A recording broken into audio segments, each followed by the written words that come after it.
For tonight's Starlink mission set to liftoff from Space Launch Complex 40 at Cape Canaveral, Florida, as well as our final launch of the Starlink v1.5 satellites. 1, ignition, engines full power, and liftoff of SpaceX Falcon 9. Go Falcon, go Starlink.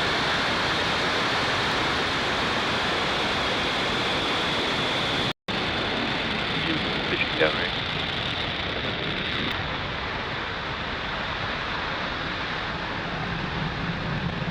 Main engine cut off.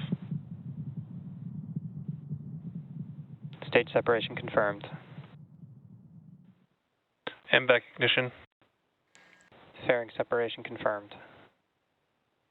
And there we heard and saw those two fairing halves separating and falling away from the second stage. Landing leg deploy. Stage 1 landing confirmed. And there you have it, Falcon 9 has successfully landed, marking its 16th landing for this booster.